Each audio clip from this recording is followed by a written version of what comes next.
I've tried to say eventually they're gonna come around, T-Pott. The bats are gonna wake up. I kept saying it. My wife pointed out I've been saying it for 3 weeks, and she's like, say something else. So I don't know. I don't know what to say, but I watched Bailey Falter, who at best is like an average major league pitcher, T-Pott, just cruise through the lineup like they're a bunch of high schoolers. Bailey Falter did not falter. He did not. So I don't know, buddy. Can you make some sense of this, or can you talk me off the ledge? Oh boy, I'm seeing Shelly the Turtle and Courtesy Flush. Courtesy Flush. What a username. I love in the chat. And I mean, there's a bit of a recency bias thing here. Like, it's funny because I'm a Tigers fan, and then I moved to Atlanta, and I was like, I love to root for an Atlanta-based team and having an NL team, and I loved a lot of the legacy Braves growing up, the pitchers and Chipper and Andrew Jones. So it's like I'm seeing this through two different lenses, where the Tigers, in my opinion, are like, well, recently they're struggling a little bit, but they're kind of like delivering right on par. Yeah, they're on the way up. And the Braves, I expect it. I mean, it's pretty much World Series or bust. We've talked about this. Like, they need to win the World Series, not even win the division. They've done that. They need to go to the World Series. And all of a sudden, over the last couple of weeks, the Phillies are just like running away with the division, and they're the hottest team in baseball. And so, as I'm seeing Courtesy Flush say they have a 29-19 record, what's so bad about them? Well, it's all like a perspective, a vantage point thing, right? Like, when you have this type of a roster, and you have Marcell Ozuna hitting as well as anybody in baseball, but they're struggling because he's the only one on the team consistently hitting, that's the problem. And I was trying to figure out how to use like StatMuse or another website to figure out what the Braves like OPS or slugging is without Ozuna. Like, take him out. I could calculate it, but it would take me like 25 minutes to put it all. I don't think I can handle looking at it. So please don't do that. So it's, I don't know how good it is, but I'm gonna throw my screen up just for some perspective for everybody, because there's some like kind of interesting stats to look at. So here's the Tigers and StatMuse. I love. Have you ever used StatMuse, Chris? Do you ever use this site? I have not. It's so amazing. So you can put like natural language commands into the search bar, and then it'll give you the stats. Oh, wow. So it's very, very useful. You could literally be like, what were Jeff Francoeur's stats in July of, whatever, 1999, and it'll like spit it out for you. Like, it just kind of knows how to process all that. Okay. So what I put in was, what are the Tigers team slugging percentage over the last 20 games? And it's not good. It's 367. It's near the bottom of the league. Now they're close. They're, I think, 2 games below 500 right now. Their pitching's carrying them. So you're kind of panicking because the Braves like aren't hitting very well. But if I jump over and ask the same thing for the Braves, they're at 409 over the last 20 games. So they're still like massively outperforming the Tigers. But that's not the bar we're trying to get over, T-Pott. No offense to Tigers fans. I mean, I feel like 367 is pretty much Acuña's slugging percentage at this point. Yeah, it's not. This was I left this one up here. So this is where it gets kind of like dicey in May. And you can look at all the teams. So this is really cool. It's like which team had the worst slugging in May of 2024, right? And I scroll down. This is what's painful, is that the other team in the division, who has had a penchant for knocking the Braves out in the playoffs, is the hottest team in baseball right now, hitting and pitching. Frankly, overall, they're just dominating. And you scroll way down to the bottom, and now they're down in that 373. And look at, the Mets, 372 still with Francisco Lindor. The Marlins are hitting better than the Braves in May. So this is not good. I don't know if it's because they keep getting rain delays and they can't get into a groove, or what the heck the problem is, but overall it's not great. But if I look at I was going to look at the standings here. They're in second now. They're 6.5 games back. That's a pretty substantial lead. Was that as big of a lead as anybody's gotten in a division? Yeah, pretty much. And because the Phillies are kind of running away, but they still have a great run differential as a team. Their pitching's been solid. Yeah, the Braves pitching has been great. Honestly, I don't care that the Phillies are way out in front. Like, the Phillies have been playing better. They should be out in front. And you don't have to win the division to make the playoffs. But if the playoffs ended today, the Braves would last 2 games. Any of these teams would just shut them out twice, and that would be that. Yeah. Like, there's no fight in these bats. It's terrifying to watch. I just want to Shelly the Turtle in the comments here says he fixed Acuña. Buddy, please tell me how you did that. And whatever it is, I will do it.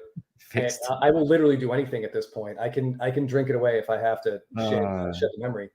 So you dropped something in the chat before we came on here, like that Acuña may have just redeemed himself. Did he hit a home run, or did he like do something positive? Well, I didn't say he redeemed himself. I said he may have talked me like from hanging myself. Okay. He did hit a 3-run home run in the 8th inning. Oh, there you go. Before anyone gets overly excited about that, it was still off Bailey Falter, who I don't think has ever pitched 8 innings in his life. Yeah. And it took 3 92-mile-an-hour four-seamers right down the middle for Acuña to hit one out. Oh, he just fouled off the first 2. And even like the Braves announcer, poor Brandon, was just like, he's not catching up to this 92-mile-an-hour heater. And it was like, it's tough. It's hard to watch. Like the Braves had one of the most prolific offenses in the history of baseball last year. They did. Yeah. And they returned 8 of those 9 starters. Yeah. And the one that didn't return, they upgraded. He was their worst hitter. And somehow they've gotten like significantly worse. Like everyone except Ozuna has taken a gigantic step back. Yeah. Even, Ozzie Albies, Austin Riley, Matt Olson, they're all not. Yesterday I put in our group chat, if you had told me before the season that Jared Kelenic would have as many home runs this, a quarter of the way into the season as Acuña, I would think Kelenic is an all-star. Yeah. That's not the case, unfortunately. Yeah, I would have taken that. If you told me that I could, if I could have that in the middle toward the end of May, I would be like, absolutely, sign me up for that right now. And it'd be one of those cruel, like, you sell your soul for a donut type tricks. It's a long season, right? This is a cold streak that they're on right now.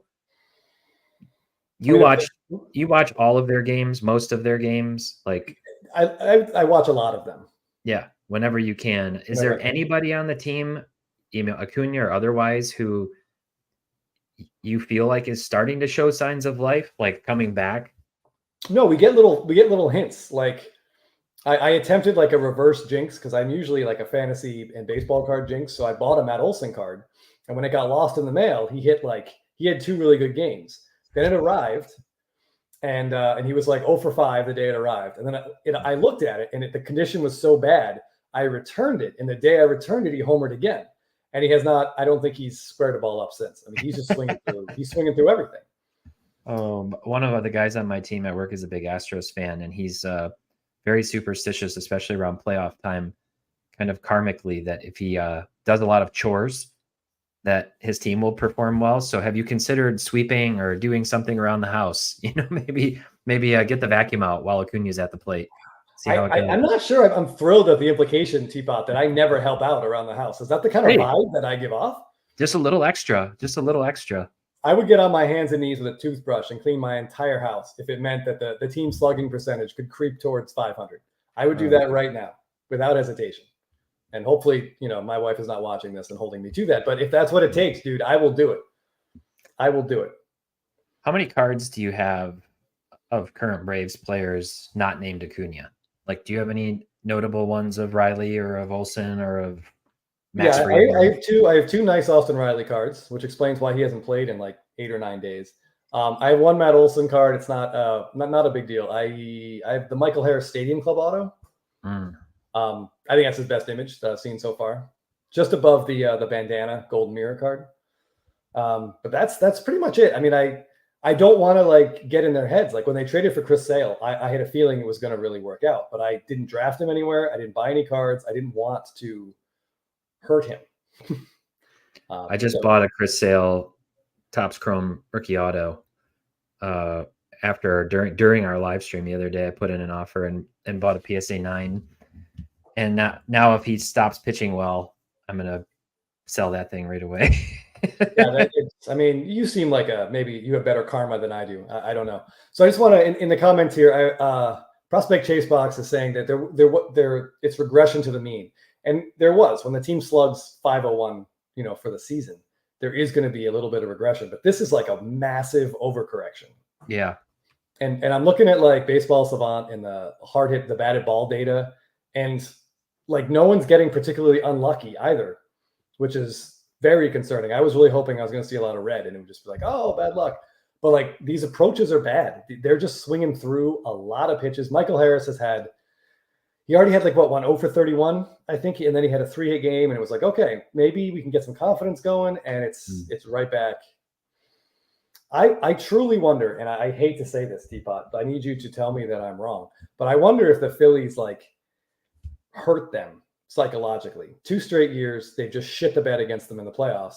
Like I do wonder if that's hanging over them a little bit. It's so hard to know. It's just bizarre that everybody's hitting poorly.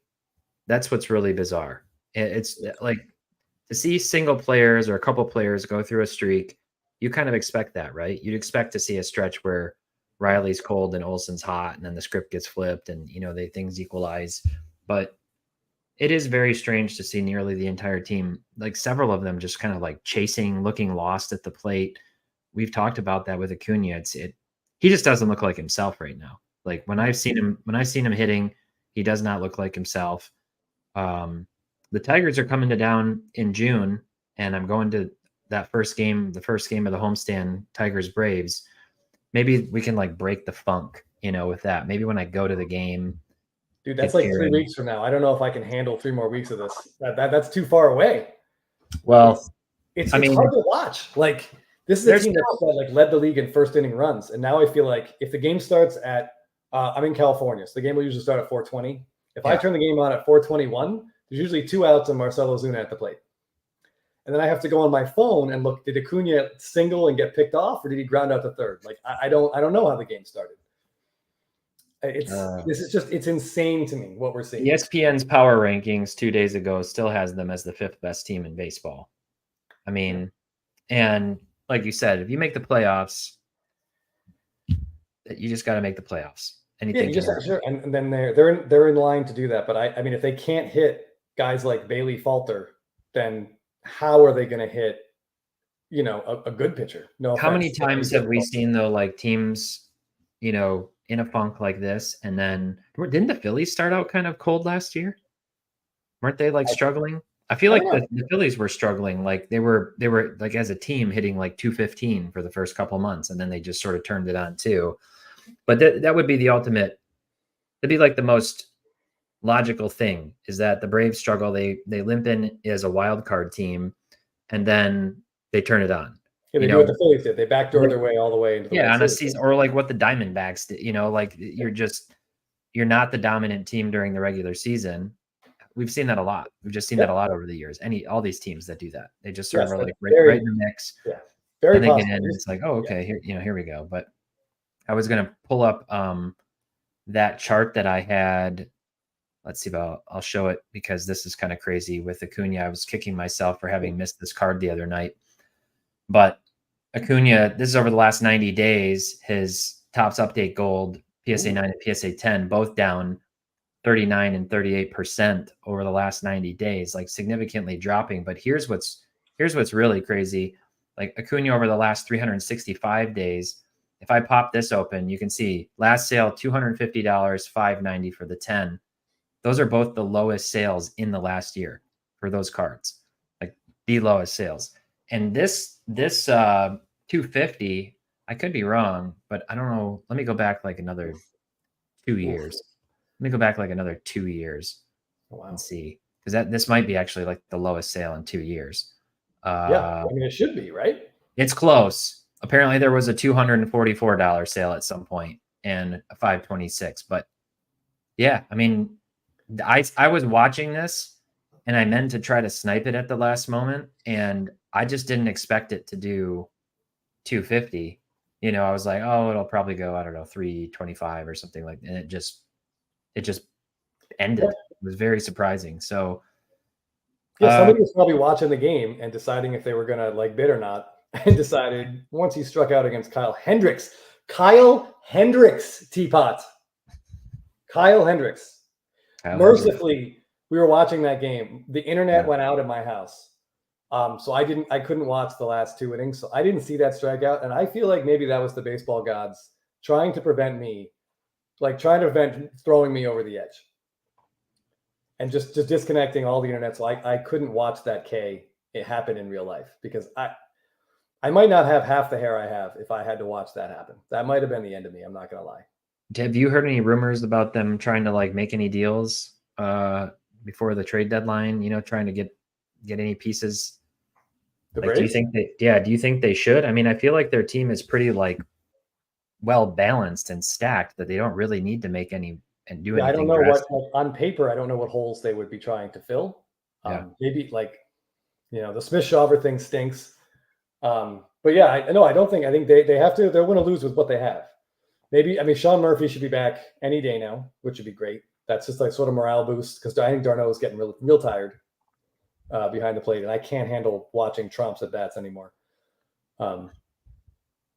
Just updates in the chat. It looks like Soto and Judge went back to back in San Diego. That's great. Wow. But yeah, I saw some other. Someone mentioned the Braves did just sign Joey Wendell. When I saw that, I got concerned that maybe Austin Riley had a step back, but I haven't heard anything about that. Joey Wendell. I mean, there's just there's no real reason for Joey Wendell to be on a major league roster, but I guess as a backup infielder, sure. What was I looking at here? Sorry. Our Jeff at Blabbin' About Slabbin' is telling us that Michael Harris is tanking 2 of his fantasy teams. And that's a guy last year, T-Pott, if you remember, was hitting like under 200 around this time and then turned it on and got close to 300 for the season. So I have hopes that Michael Harris can find this, and his defense has still been like one of the best center fielders in the game. Yeah, well, he started out pretty strong this season, didn't he? And then he's like gone ice cold too. I feel like Olsen had a really good first week as well. It's just hard to remember things like that. His April, Harris started out pretty strong. Yeah, like through the first 15 games or so, he had. I guess he had like a 823 OPS. Actually, by the end of April, even he was still kind of 823. Pretty solid. Yeah, he's just take that all day. 468 OPS in May. 468.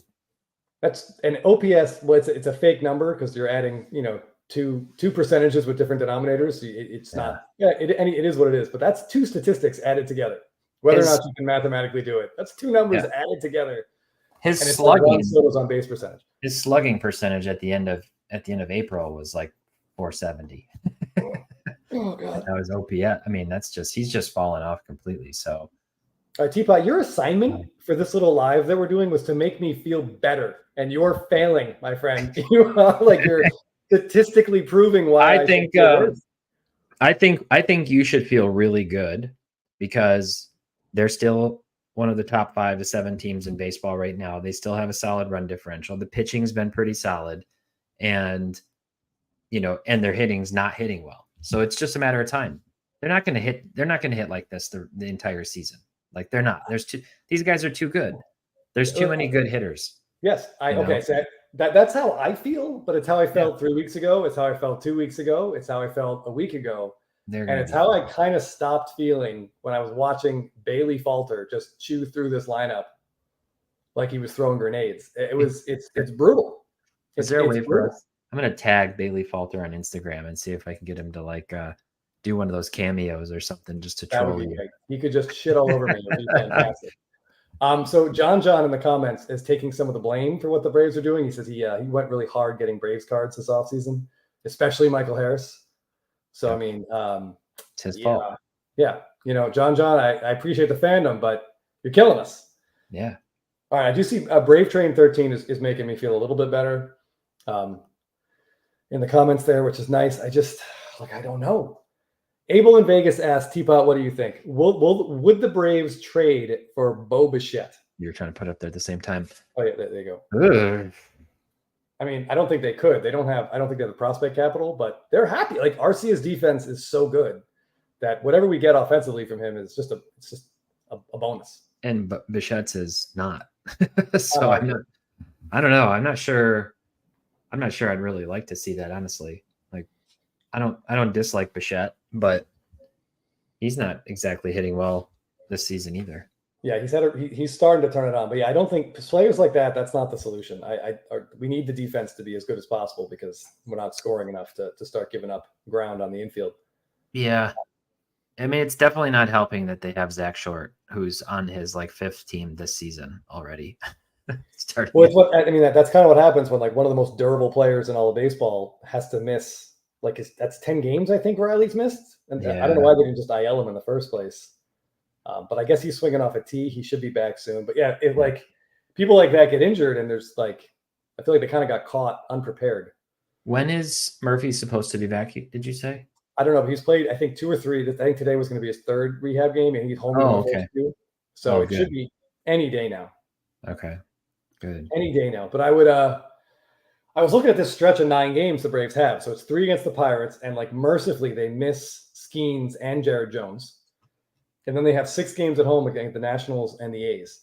So it just seemed like this 9-game stretch is a perfect time, assuming they don't have to beat Mason Miller in the 9th inning. It seems like a great time for the bats to come alive. Yeah.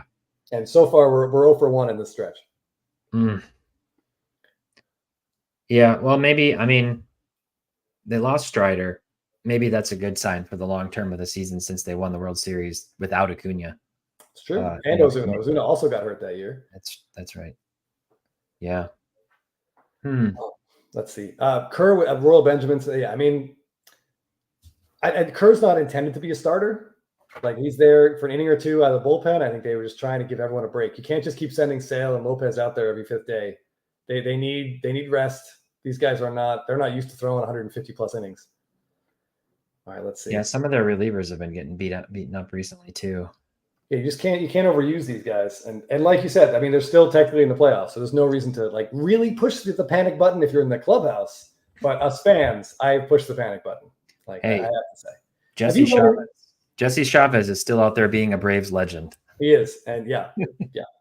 That could be a very entertaining number retirement ceremony somewhere down the road. Have you read anything about the team having any closed door like team meetings? Like I'm wondering if Ozuna, d'Arnaud, or like Albies have called a meeting to sort of just kind of like maybe settle everyone down, something like that. I have not. I feel like they're probably not wanting to like hit a panic button just yet, but a few more rough outings, that might not be a bad idea. Yeah, I mean, oh boy. Yeah, John said they're downplaying the Riley injury. I mean, I don't know. We'll see. There's a lot of Yankee talk in the comments, which only adds to my frustration as they just tee off against Yu Darvish in San Diego. No, I don't think anyone here wants the Yankees in the World Series outside of Yankee fans, that's totally fine. Yeah, right now their team is doing great, but remember 2 years ago they were doing fantastic too. Yeah, Brave Train says he thinks it's just a slump, not a health concern. Legitimately, I mentioned this on our live blabbing on Thursday. With the way he's swinging, like everything health-wise, like seems to be okay. The bat speed is there. Is it possible he's had some kind of like ocular deterioration and his vision isn't great? Get a little. He's really young. He's 26. I don't know. No. Jeff said it would be amazing if they Rick Vonned him like halfway through the season. And they get him some like big rec specs, and then he just goes off and hits like 35 home runs in the second half. Some goggles. Yes. Oh, like who's that basketball? Horace Grant. Like something like that. In 90s basketball, I remember. Or like Richard Hamilton. Like, yeah, they're just like with the nose piece and everything, just no facial fractures, just wants to go out there and just pure intimidation, Oh my gosh. I would love that. Yeah, you're right. Someone said Chris Sale could call a team meeting. It's not usually pitchers that do that kind of stuff. But yeah, I mean, he seems like he's really settled into that clubhouse.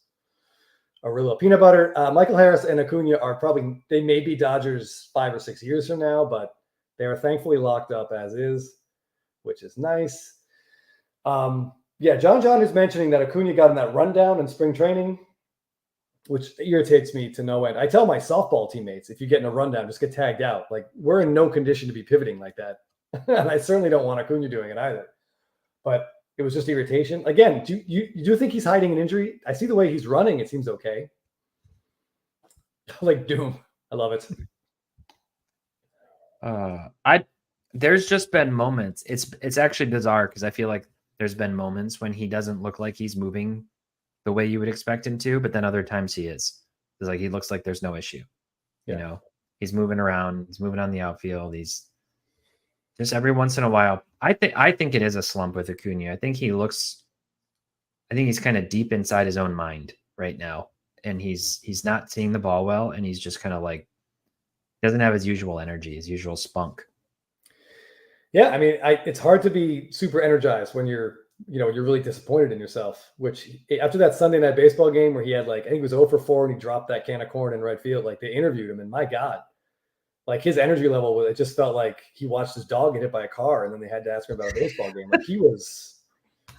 He was bummed, and I get it. He's never struggled like this, in his professional career.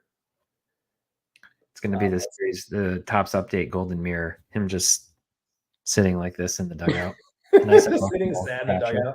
Yeah. I see in the comments someone's blaming his marriage. Oh boy. But remember, he got married during the season last year, and then had one of the best. He was player of the month in September. So I don't. Oh, honeymoon's over. Yeah, that's true. The honeymoon is over. I don't know, but sometimes, without getting too graphic, sometimes as a marriage progresses, T-Pott, you would expect him to have more energy on the field as opposed to less. If that makes sense. I'm not digging into that anymore. Maybe. I mean, he's 26. He's still young. Vitality. Yeah, he should be able to do both. Burn the candle at all three ends if he has to. Oh man. Let's see. What do we got here? Michael Stone. I am not the Phillies have been absolutely unbelievable, and credit to them. They're all playing great. They're all healthy, and they're all exceeding expectations. That's great for them. I don't care if the Braves win the division or the wild card, but whenever they get in, they just have to be able to hit. And right now, they can't. I was looking at Ranger Suarez. He's 9-0. Oh.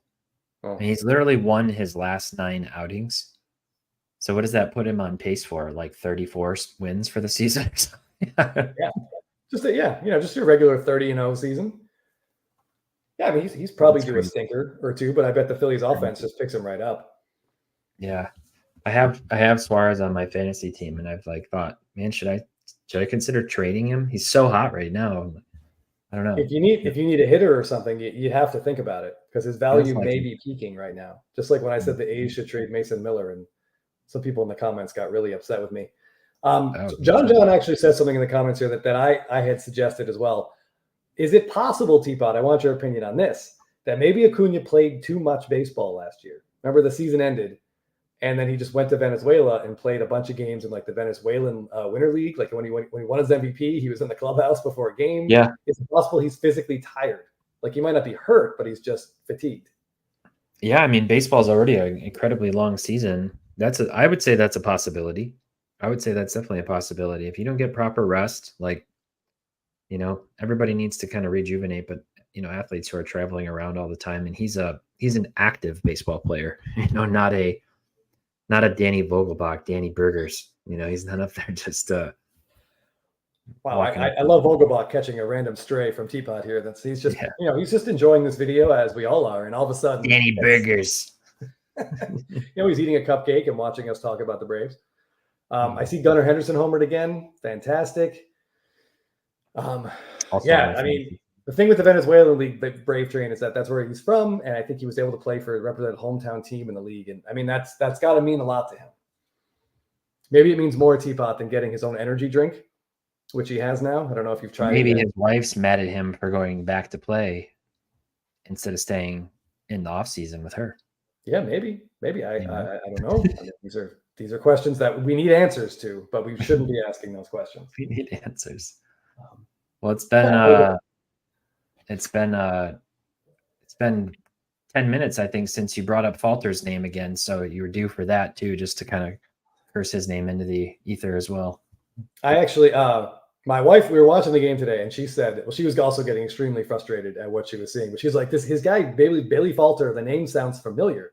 We were actually at Truist Park for a Spencer Strider start in 2022, I think in 2022.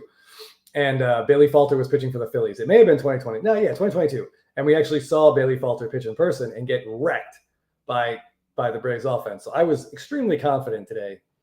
I don't know. What was it? If there was an over-under on number of pitches Albies would see today, if it was 6, would you take the over or the under? The number of pitches he would see? Yeah. Oh, over. No, with a lefty on the mound, it's equal to the number of at-bats because he's going to swing at everything. Oh, gosh. That's not too encouraging. No. Oh, my goodness. How many Braves do you have on your fantasy team? I have Acuña in a roto league. I traded for him when he hurt his knee. I sunk my team for a season and a half just to make sure I would have him. And then I have Matt Olson in one, and that's it. Like, I try not to draft them. Oh, that's not true. I have Spencer Strider, obviously. That's why that happened. But I really try not to draft them because it's too much. Like, if I have their cards, they're on my team and they're on my fantasy team. Like, I feel like it's just too much. I get too emotionally attached. I have Ohtani and Soto on my team. I got them at the turn at the end of the first into the second round. And then I was lucky enough to get Gunnar Henderson at the end of the third round. So the top of my lineup's looking pretty good. It is looking good. Those are two players that are actually producing. Like, I've read that there's rumors the MLB messed with the ball again. But did they mess with, I'll say it, did they mess with everybody's balls, T-Pott, or just some people's balls? Because it seems like there's different balls all over the place. I tend to trust the pitchers, when they talk about that. Justin Verlander's had a few notorious, rants about the balls, and these guys are used to holding the balls, so. Yeah, Verlander's been pitching for like 20 years. If he says the ball feels different, then he would know. When you've thrown, I don't know how many pitches these guys have thrown, but how many pitches has Justin Verlander thrown in his career? I don't even want to think about it. Half what Nolan Ryan threw. 200 innings in 15 years. Yeah, I mean, a lot. We have a couple Braves fans in the comments who are going to the game tomorrow in Pittsburgh. So, guys, bring whatever you can. Let's bring some positive vibes. Yep. And let's maybe the eighth inning was the start of something. So that I must play in a 4-team league. It's a hell of a turn, T-Pott. I mean, 10-team league, 12, 10. Hold on, I think it's 10. It might be 12. Is it weird scoring where catchers are worth 3 times what other people are worth? It's just on base. The only difference on the hitting side is we use on base percentage instead of average, which I like a lot more. And all the more reason Soto should not have been available with the 10th pick. I don't know. And then we also have errors, which impact you negatively. So if you have a lot of infielders, second baseman, shortstops, that can kind of hit you in a hard way. But sure, yeah. I mean, I see some people are saying that they've also heard that the MLB nerfed the ball. I just don't think so. I mean, it doesn't seem nerfed when Kyle Tucker is swinging, and it certainly doesn't seem nerfed when Soto is swinging. So I don't think that's it. I don't know.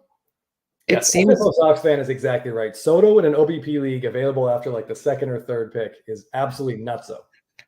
You got to go back to those draft rankings, and everybody was, all the guys that people were high on. Strider, was one of the guys that I think people were high on. And yes, he was a first round pick for sure. Yeah. I'm sure Julio Rodriguez was too. Although in an OBP league, you might have to rethink. It went Acuña. Our first round went Acuña, and then somebody took Freddie Freeman, which was pretty bold at 2. I don't hate it. It's consistency. There's a question for you, T-Pott. In the Jeremy Black wants to know if you ripped any Bowman, and if so, have you seen anything good ripped in the shop? Maybe. I did get to rip some Bowman as part of every month we do a Market Movers live stream. Jeff and I do, and it's like a members live stream, and we ripped a hobby box of Bowman. We didn't hit anything good. Nothing good out of that hobby box.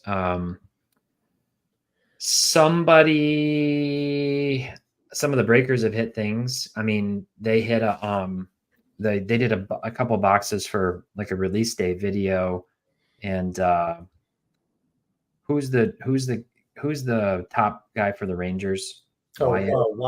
Jenkins. Wyatt Jenkins. Yes. Is that it? Yeah, it sounds like a blues musician from the 1920s. Yeah, they hit a blue auto of him. First pack. Yeah, and then they gave it away. So it was part of a giveaway. So they did like 2 boxes, and Jeff hit one of those anime or whatever they call them. Not animes. What do they call them? Yeah, Bowman anime. I think that's what they're called. Is that what it is? Yeah. Okay. Yeah, so they hit one of those. I think it was a Yoshida, and then they hit the blue auto, and they gave it all away on like Whatnot live stream. So that was pretty cool. Yeah, that is cool. I kind of like how those cards look. I'm not gonna lie. I think it's an interesting idea. It's a totally new idea. I'm down to see Topps try new stuff. It's not all gonna work, but I like to see an effort. I was glad they made the spotlights like tougher hits this year instead of like, one per pack or whatever they were last year. Yeah, those cards look way too nice to be that common. Yeah. Like that's a really good design. Definitely they shouldn't be that easy to pull. Yeah, that actually drives me crazy when they make like really nice looking common inserts and then other inserts don't look as good and they're, way, way, way more rare. That just doesn't make sense. I don't know. Yeah. You just look at the card and go, hey, does this look like a rare card or not? It's pretty easy. So. All right, so T-Pott and I don't have a ton of time here, but Nunzi in the comments, or Nunzi83 says in his hobby box that he opened, he got one of the pearl packs. So like every card, I guess, in the pack is a pearl refractor of some sort. It's supposed to be 1 in every 10 cases. So that's pretty cool. I don't know. I didn't know they were. Wait, in Bowman or in? I didn't know they were doing that in Bowman. Yeah, he says in Bowman. Pretty wild. Yeah. So that Topps Chrome Platinum Anniversary that just came out, they're doing something like that where there's a like 1 in 10 case 4-card pack with like inserts or something in them, or their image variations, and it's like all 4 cards are image variations, which is pretty cool. Yeah. So Chasing Majors wants to confirm Freeman at number 2. I think you have to look back to when fantasy started. Like Freddie Freeman is one of the most reliable hitters. Like if you're anti-risk, maybe the guy who picked second was like an insurance agent. People don't like risk. Freeman is very steady, like especially in OBP league. You're going to get 20 plus homers, 100 RBIs, 100 runs, a 400 OBP. Really great dental work. Like Freeman is a good guy. He's a very like solid pick there. Yeah, a lot of people do have the philosophy with fantasy baseball to just make sure you don't lose your draft with your first pick. Yeah. So, I mean, there's a lot of consistency. Mookie went 3. I would have 100% taken Mookie over Freeman, but yeah, just for the positional flexibility. For the positional benefit, for a lot of reasons, honestly. But all right, Speaking in Tongues is predicting a 60 home run season for Judge. It's not impossible, but they can't let him play center field like they're just playing with fire. I've said it before. I'll say it again. But anyway, SFO Sox fan says the only way Freeman goes 2 is with some type of tooth count category. I would love to. I think T-Pott created his league, and I don't think tooth count was available in ESPN standard settings.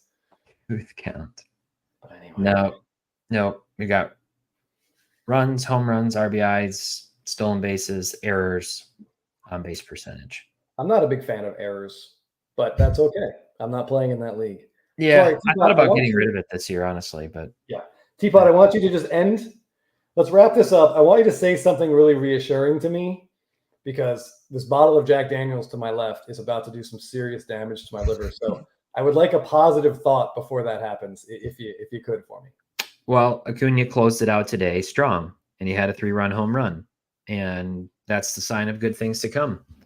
They're gonna be fine. They have a great record right now in spite of struggling at the plate. They're going to start to turn it on. Weather's going to warm up. They're going to stop getting rained out of games. Maybe that's messing with them. They're not playing, and then they're having to play double headers, and they got to play 17 days in a row, and then they're still getting rained out of games. Like, these guys have like routines and superstitions and stuff. They go through all that, and then they don't get to play over and over, mess with anybody's head. So it's coming. Don't worry, Chris. It's coming. They're going to sweep the Tigers in a homestand, and then it'll all be. I will say that these rainouts, I welcome them, because the less this team has to play right now is probably better. If we can push more games to later in the season, and hopefully they're actually making contact with baseballs. Yeah, that's probably going to be better. Abel in Vegas, just win enough games to make the playoffs, but we got to get there with some sort of offensive fire. Yeah, or else it'll just be 2 shutouts and done. They got too many good hitters. Kill somebody. Too many good hitters not doing it. I don't know that they'll all turn it on, but at least a couple of them are going to find their swing, and it'll be fine. It'll be fine. Murphy's going to come back and just start mashing. It's all going to be good. Yeah, it would be great if Murphy is like the catalyst, because he had a great spring training. He had a really good first 2 months last year. Started out great.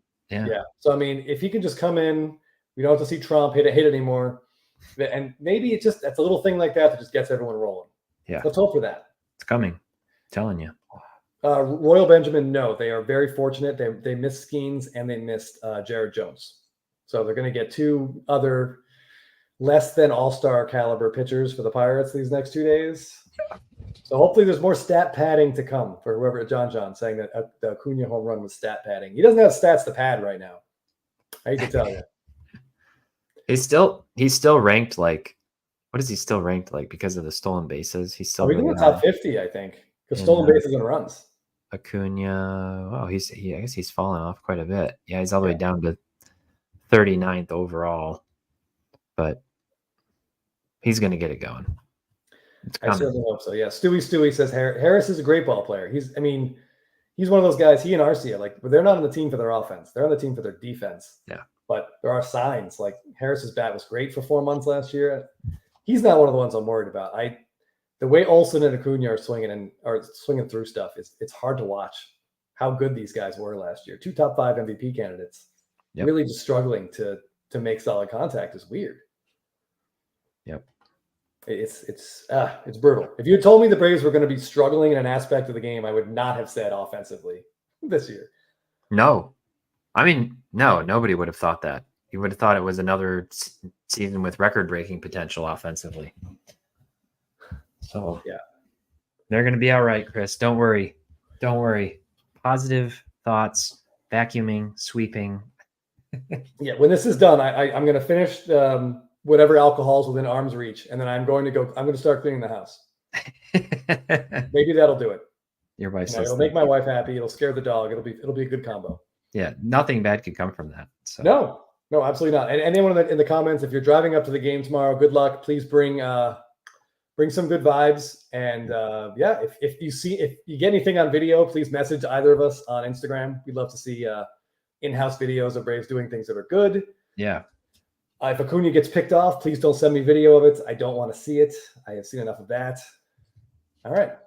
I've never been to PNC, so I haven't either, but it looks gorgeous. I love the view out of center field with the river and stuff. It looks awesome. They're doing a Fanatics event there. Did you hear that? I did not. They're doing one of the regional Fanatics card shows at PNC Park. Nice. Do you know when? I think it's going to be. No, I don't. Okay. Brad Jackson, Diet Dr. Pepper. If you have Jameson Irish whiskey, it mixes surprisingly well with Diet Dr. Pepper. A random fact. We don't need to know why I know that, but I think you should definitely give it a shot. Nice. It'll help. It'll help the brain burn. Right on. Hey. All right, I'm gonna go watch the end of the NBA game. I've had it on pause, so I was happy to jump on here and. I don't know what that is, but you have yourself a good time. Nobody spoil it in the chat. I'm not going to. Thank you all for joining us. I do feel better, so T-Pott, I appreciate the effort. It was I was really teetering on the ledge there. I couldn't take it. If Bailey Falter finished that 8th inning, T-Pott, that might have been it for me. I don't know if I could have emotionally rebounded. I'm not the most stable person, as you know. 162 game season, just one game. It's just one Bailey Falter outing. Oh God. All right. Anyway, okay. Thanks again, guys. Good luck at the game tomorrow. And if it goes bad, just think of my liver literally fighting for its life with every strikeout and every ground out. All right. Have a good night, everybody. See ya.